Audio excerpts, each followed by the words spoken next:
Responsabilité, le podcast de Charlotte Michon.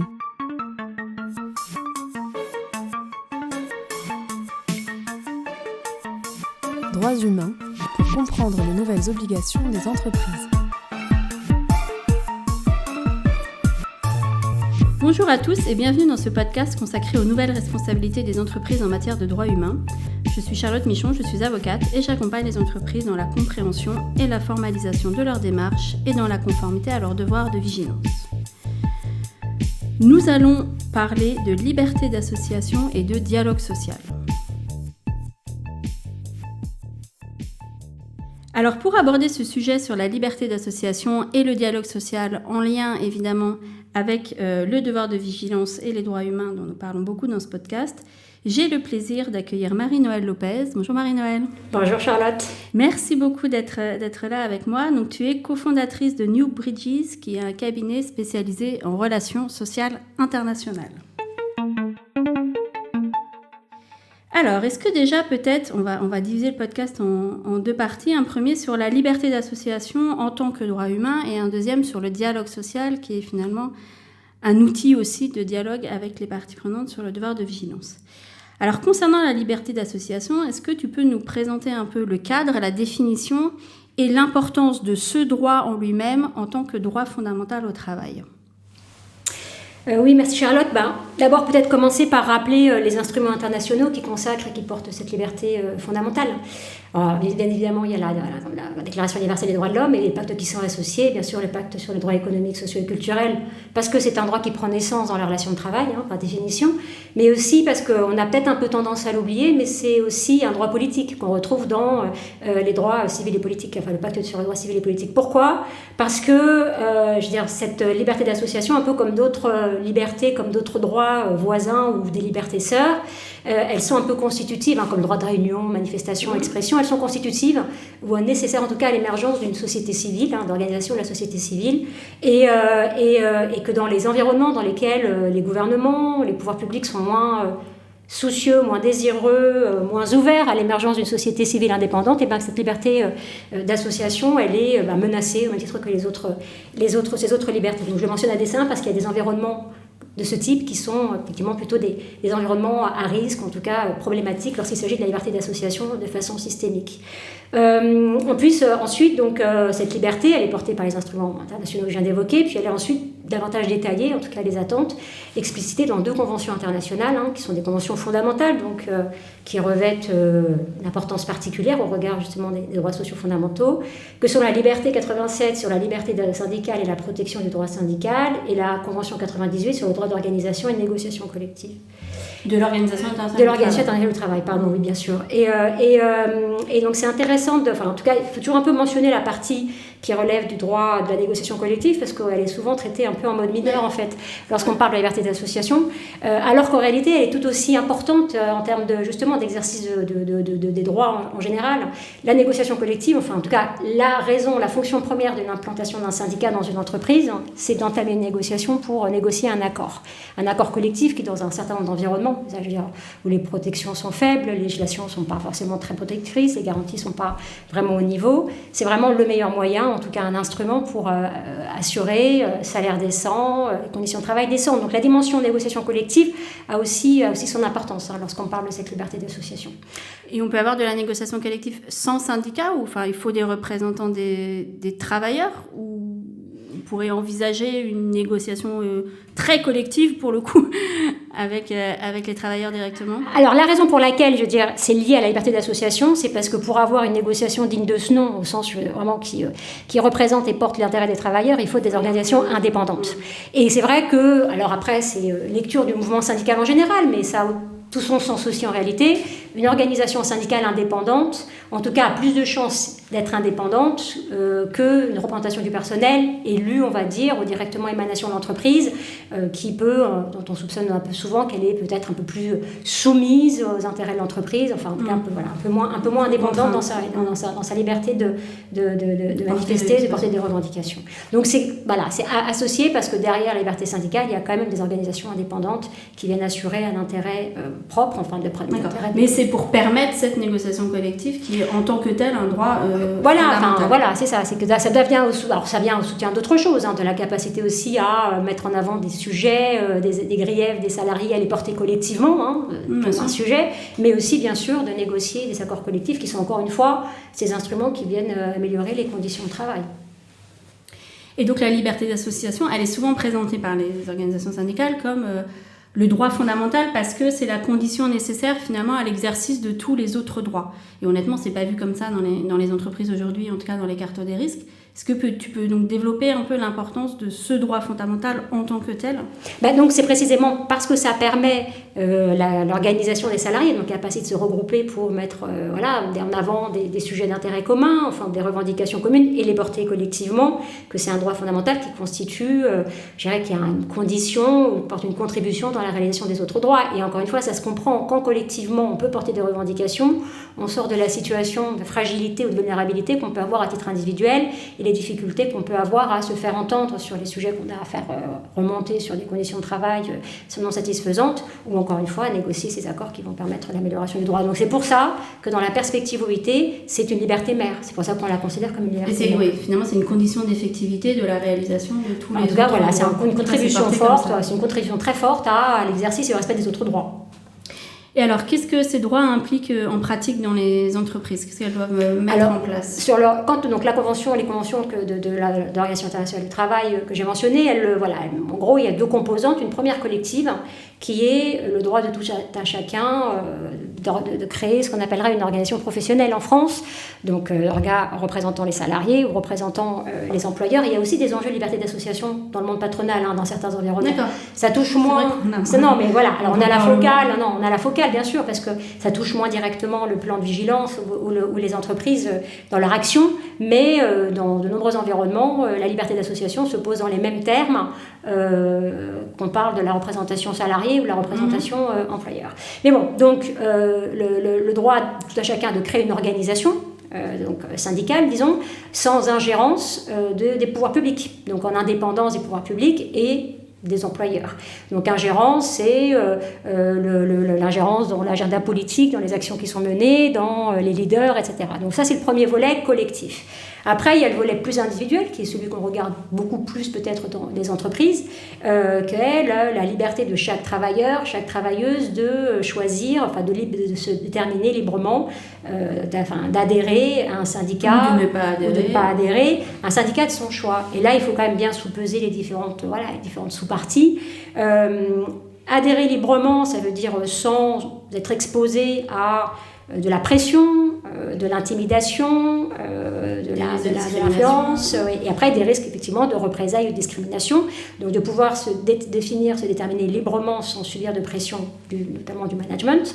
Et puis l'organisation de son choix, parce qu'il y a encore un certain nombre d'environnements, certains contextes, dans certains pays, où plus que la loi, c'est des pratiques encore répandues, encore très admises, très communes, d'imposer l'adhésion à une organisation syndicale déterminée pour être recruté dans l'entreprise, et quelquefois avec la complicité entre guillemets de l'employeur.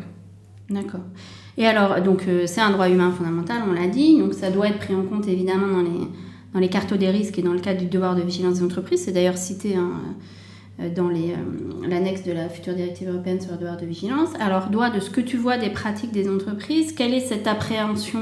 Est-ce que les entreprises ont une bonne appréhension de ces risques liés à la liberté d'association ? Et si risque il y a, quelle réponse elles mettent ou essayent de mettre en œuvre ? Alors, il y a différents types de contextes dans lesquels on peut se retrouver quand on opère dans les entreprises. Alors, il y a les contextes nationaux que j'ai évoqués en introduction sur ces pays ou ces régimes politiques qui sont peu ouverts, encore une fois, à l'émergence de sociétés civiles indépendantes. Et donc, où par définition, je dirais, les leaders des organisations syndicales indépendantes, donc celles qui n'ont pas prêté allégeance aux autorités, au pouvoir public, sont les cibles privilégiées des actions de représailles, voire même de répression. Ils sont considérés comme des défenseurs des droits. Ils sont considérés comme des défenseurs des droits. Donc ça, c'est des contextes qui renvoient bien sûr à une série d'autres questions et d'autres situations à gérer au niveau de l'entreprise, mais qui la dépassent un peu plus, on va dire, d'une certaine façon. Après, il y a les contextes juridiques dans lesquels le droit n'est pas aidant, pas facilitant pour une implantation syndicale, mais où finalement le management local a une marge de manœuvre importante pour choisir d'agir d'une façon ou d'une autre. Donc, le droit n'empêche pas, ne pas favorise pas, mais ne favorise pas, mais n'empêche pas. Et en tout cas, il y a plus de marge de manœuvre. C'est simple, les exemples, choisir de réprimer des leaders syndicaux, par exemple, donc de les licencier ou de les marginaliser, parce qu'on considère que les risques judiciaires, les sanctions ne sont pas suffisamment dissuasives et on préfère prendre le risque de licencier ces agitateurs. Ça peut être aussi vraiment utiliser des moyens qui sont plus ou moins subtils d'ailleurs, d'intimidation, de pression. Quand on voit la capacité d'influence des managements sur le personnel, surtout lorsqu'il est fragilisé, ça peut vraiment jouer sur la liberté du choix. Et puis, il y a aussi des pratiques qu'on voit dans les environnements de retarder le plus tard possible la certification ou la reconnaissance syndicale, aussi pour reporter, décaler la négociation collective. C'est-à-dire que donc là, le management, dans ce contexte-là, pour décourager, c'est-à-dire laisser du temps passer avant qu'on ait une négociation collective en espérant que les choses se tassent, donc des procédures dilatoires qui viennent retarder la mise en place du syndicat dans l'entreprise et la négociation. Voilà un peu le type de comportement. Et ça, c'est des pratiques assez culturelles. Quand tu dis la loi, a priori, pourrait être existe, mais en tout cas, n'impose pas, par exemple, de la négociation collective régulière. Donc, c'est effectivement, comme tu l'as dit, la marge de manœuvre de l'entreprise. Et est-ce que c'est lié à des traditions culturelles ou des pratiques culturelles? C'est dans tous les secteurs ou ça peut être que sur certains secteurs? Enfin, on a un peu de meilleure visibilité sur l'identification réelle des pratiques à risque? Oui, c'est, en tout cas, il peut y avoir des cultures managériales très hostiles aux faits syndicales. Ça veut dire effectivement du management ou des représentants des employeurs qui ont une position un peu idéologique de principe, d'opposition à toute l'émergence d'une expression collective. Donc, je dirais, les aspects culturels sont vraiment là-dedans.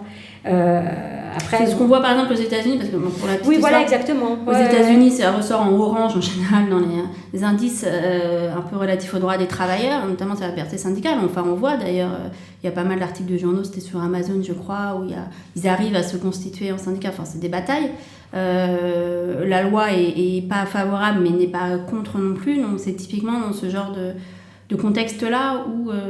Oui, exactement, c'est ça. C'est encore une fois des contextes managériaux dans lesquels on considère que la relation directe avec le salarié, elle suffit et que avoir un intermédiaire de dialogue ou de négociation, ça prive d'un pouvoir d'action, enfin en tout cas d'un lien direct avec les salariés. Donc c'est des mentalités très, très intégrées. Puis il peut y avoir aussi des contextes de travail dans lesquels les relations de fait syndicales sont très, très confrontationnelles. On peut avoir des climats sociaux très durs avec des réactions syndicales elles-mêmes assez dures, donc ça peut créer aussi des réactions de refus, de rejet, de méfiance et de conflit. Donc c'est pour ça que l'entreprise, quand elle est confrontée ou elle opère dans ces environnements qui peuvent être pays bien sûr, mais qui peuvent être aussi dans certains secteurs, enfin je ne vais pas toujours croiser les différents éléments, mais elles peuvent pas se contenter seulement de se faire référence aux conventions internationales, mais elles doivent aussi réfléchir à comment accompagner le management local, former, sensibiliser à ce que c'est que la liberté d'association, aux enjeux pour le groupe, d'avoir aussi, ce sujet, ce risque géré, et à comment, et puis être très clair sur les actions qui ne doivent pas être, ou les attitudes qui sont plus permises, qui sont pas tolérées. Et donc c'est quand même un travail Donc il y a de la proaction à faire. Ça peut pas. On regarde la loi, on peut pas. Et quand on prend l'engagement dans un document, quelconque, par exemple, de liberté, et effectivement, et surtout quand on prend l'engagement de neutralité, qui est un pas supplémentaire, qui permet aussi peut-être d'envoyer le message au management local qu'on demande vraiment qu'il n'interfère pas du tout, c'est-à-dire qu'il n'utilise pas sa capacité d'influence, même si c'est subtil, même si c'est léger, pour peser un peu, influencer dans la décision finale des salariés lorsqu'ils vont voter, par exemple, ou adhérer. C'est vrai que ça aussi, ça demande l'accompagnement au niveau local de ce que ça signifie concrètement, parce que ça va leur impliquer en termes d'actions qu'ils doivent maintenant exclure de leur attirail ou de leur panel d'actions qu'ils avaient peut-être l'habitude d'entreprendre. Oui, c'est vrai que dans les cartos, ce qui ressort souvent, enfin moi de ce que j'entends dans les entreprises, c'est vraiment les quelques pays finalement où c'est pas autorisé et donc ça ressort comme un très fort risque, mais c'est vrai que toutes ces pays ou ces situations dans lesquelles c'est permis mais c'est pas favorisé et il y a des pratiques subsistantes, elles ressortent pas. Les entreprises ont du mal à les gérer, à les appréhender en fait. C'est vrai que c'est en tout cas c'est un accompagnement, un peu un effort d'accompagnement et de sensibilisation qui demande un investissement particulier. Et puis je dirais presque, s'arrêter là, c'est peut-être un peu limité, c'est la possibilité de... en tout cas, les entreprises qui ont aussi beaucoup travaillé sur la question de la liberté d'association ont aussi creusé la question de comment on crée les conditions d'exercice de ce droit. C'est pas uniquement une affirmation de ces conventions internationales et des grands principes ou d'une simple neutralité. Et c'est pas juste l'instance existante, c'est l'effectivité. On crée les conditions du libre choix. Alors on va passer maintenant plutôt à la partie dialogue social, qui est souvent d'ailleurs quand on regarde les plans de vigilance, c'est même pas liberté d'association qui est marqué, c'est dialogue social. Donc je crois qu'il y a quand même une confusion entre le droit en tant que tel qu'on a développé et le dialogue social qui là pour le coup rentre pleinement dans le cadre de la concertation avec les organisations syndicales, dans le cadre du devoir de vigilance, bientôt obligatoire avec la directive. Donc là de ton point de vue, quelle pratique de concertation il existe avec les organisations syndicales à tous les niveaux dans le cadre des démarches de vigilance des entreprises? Écoute, 7 ans après l'adoption de la loi, je pense que c'est encore un terrain à investir par les entreprises et un terrain de conquête pour les représentants du personnel. Je ne sais pas si c'est utile que je rappelle un peu ce que prévoit le devoir de vigilance ou la loi sur le devoir de vigilance en matière de concertation. Mais il y a d'abord cet appel général à une association, à l'implication des parties prenantes. Et le dialogue social est quand même une modalité d'implication de la partie prenante qu'est le personnel et ses représentants. Mais puis il y a la disposition plus spécifique qui est très imprécise mais qui demeure et qui est là, qui est celle qui porte sur le mécanisme d'alerte et qui prévoit une concertation avec les organisations syndicales représentatives. Et donc les études qui sont penchées sur la question montrent que la réalité du dialogue social sur ces sujets est très limitée. Et très limitée. Ça reste un exercice un peu formel, d'une association un peu de surface, sur les documents déjà bien arrêtés et duquel on n'attend pas finalement grand-chose. Et puis, je dirais aussi l'autre écueil, ou en tout cas l'autre faiblesse, c'est que bien souvent, lorsqu'il y a un exercice de concertation de ce type, de dialogue social, il est limité à la structure de représentation centrale dans le groupe. C'est l'entreprise qui est débitrice de cette obligation, le groupe qui est débiteur de l'obligation. Donc on positionne le dialogue social au niveau de l'instance centrale, CSE, c'est central, enfin en tout cas l'instance la plus centrale alors qu'en réalité derrière, il y a des enjeux, il y a une opportunité de réfléchir à quel dialogue social mener à différents niveaux, au niveau local, au plus près des risques, dans des entités. Et pas forcément sur le devoir de vigilance global. Sur les droits humains, les enjeux de vigilance. C'est donc vraiment développé à différents niveaux. Au niveau du groupe, bien sûr, ça fait sens. Au niveau transnational aussi, quel dialogue social transnational développé dans les instances comme les instances européennes, les comités mondiaux ou autres, pour que ce soit vraiment au service de la démarche. Donc voilà. Nous, ce qu'on voit ressortir dans les plans de vigilance, c'est les accords cadres internationaux. Donc tu peux peut-être rappeler, parce que tu es spécialisée en relations sociales internationales, ça tombe bien, mais les accords cadres, et avec qui, puisque ce sont les fédérations syndicales internationales, c'est ce qu'on voit qui est mis en avant, et c'est vrai qu'ils abordent les questions de vigilance. Après, ça reste relativement limité dans les entreprises, même les entreprises françaises qui sont oui, non, c'est vrai que c'est une pratique qui n'est pas très répandue en tout cas, les entreprises françaises, elles sont plus avancées sur le sujet, en tout cas plus dans la négociation de ce type d'accord. Certaines, parce que c'est toujours les mêmes qu'on retrouve. C'est vrai. Mais c'est vrai que c'est aujourd'hui un instrument, d'ailleurs il a un intérêt renouvelé dans les entreprises qui ont négocié ce type d'accord, parce qu'on y trouve l'occasion d'avoir des interactions avec les fédérations syndicales internationales sur justement, qui ont quand même une vision des risques, pays, secteur, enfin voilà. Et sur l'ensemble de la chaîne de valeur. Sur l'ensemble de la chaîne de valeur, Et puis également avec des interactions avec les organisations syndicales dans les pays qui elles aussi sont plus près des risques. Donc avec ces accords, en plus de l'engagement qu'on prend, je dirais, de respecter notamment les conventions fondamentales de l'OIT, on crée les modalités d'un dialogue autour de ces sujets au niveau transnational. Donc oui, ce sont des outils, des instruments précieux, ouais. Et selon toi, comment on peut améliorer alors ce dialogue social, quels sont les acteurs qui pourraient être plus mobilisés par les entreprises, même au sein des entreprises. Donc les directions de relations sociales sont en contact avec les organisations syndicales. C'est pas elles qui traitent les droits humains, c'est pas forcément elles qui traitent le devoir de vigilance. Enfin, qu'est-ce qui pourrait être mis en œuvre assez facilement pour améliorer l'effectivité du dialogue social autour du devoir de vigilance? Je pense que le préalable... Si on avait la solution, oui, non, mais il y a déjà des étapes, on va dire. Il y a déjà des étapes, et après on se met dans une démarche de progrès, c'est bien. Non, le préalable, à mon avis, c'est quand même de se poser un petit instant et de réfléchir à quelle organisation du dialogue social sur ces sujets. On pense vraiment se dire quelles sont les instances qui existent, à quel niveau, quelle organisation syndicale à quel niveau, et lesquelles on actionne, on mobilise, avec quelle finalité, avec quelle articulation entre elles, donc encore une fois, local, proche du risque, groupe, transnational, voilà. Ça mériterait peut-être d'avoir là-dessus une réflexion un peu plus stratégique sur l'organisation et les différents niveaux de dialogue social. Mais pas que tick the box, quoi. Voilà, c'est pourquoi, et être prêt à dire pourquoi on a été voir cette organisation-là. Exactement, et les contributions, parce que c'est pas possible d'avoir l'idée des contributions et des attentes de chaque niveau de dialogue social. Et puis après maintenant, il faut quand même être un peu plus pragmatique. Le bas à bas, c'est quand même la formation des acteurs. C'est-à-dire qu'on a beau être 7 ans après la législation, on a encore un gros besoin de monter, en tout cas de monter en conscience, en connaissance des acteurs. Les organisations syndicales françaises, de leur côté, ont déjà commencé pas mal de démarches pour essayer d'équiper leurs représentants dans les entreprises sur ce sujet pour qu'ils s'en emparent davantage. Je pense aussi que du côté des DRH, du côté des directions des relations sociales en particulier, elles mériteraient... ça pourrait valoir le coup qu'elles maîtrisent un peu mieux et qu'elles apprivoisent un peu mieux la démarche. Ça, c'est vraiment un premier sujet. Mais après, il y a ça, c'est pour la partie dialogue social France. Et encore une fois, les enjeux ou les intérêts, c'est pas uniquement de se limiter au dialogue social France sur ces sujets de vigilance. Non, bien sûr.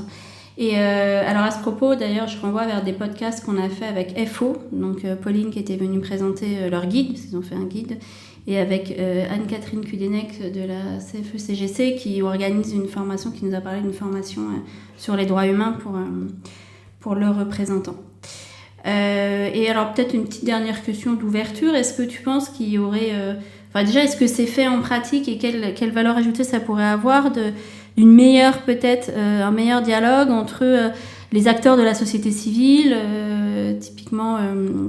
organisations syndicales, ONG ou autres, et moi je dis pas ça par hasard parce que dans certains cas, on l'a vu il y a pas longtemps toutes les deux, c'est les ONG finalement qui prennent le sujet de certaines conditions de travail, etc., alors même qu'elles sont externes à l'entreprise.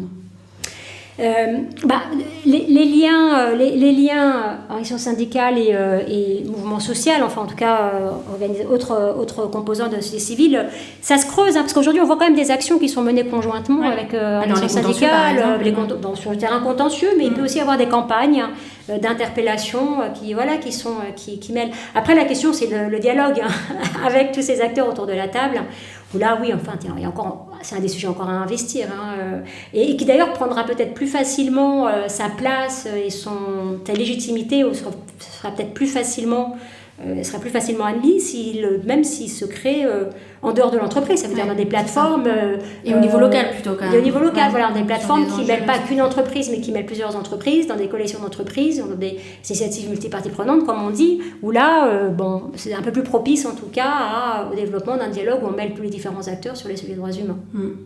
Beaucoup de choses à créer en fait. En tout cas, aujourd'hui manifestement, il y a beaucoup d'innovations nécessaires sur les méthodes traditionnelles, si je puis dire. Le dialogue traditionnel ne fonctionne pas sur nos enjeux. Pas assez bien en tout cas. Très bien, merci beaucoup. Merci à toi. Et donc c'est fini pour aujourd'hui. Nous nous retrouvons dans 15 jours pour un nouveau podcast.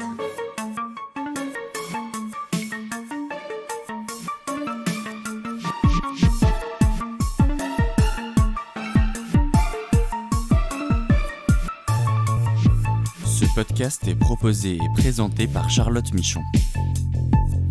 Vous pouvez la contacter sur LinkedIn pour plus d'informations. Produit par Amicus Radio. Réalisé par Marin Hirsinger.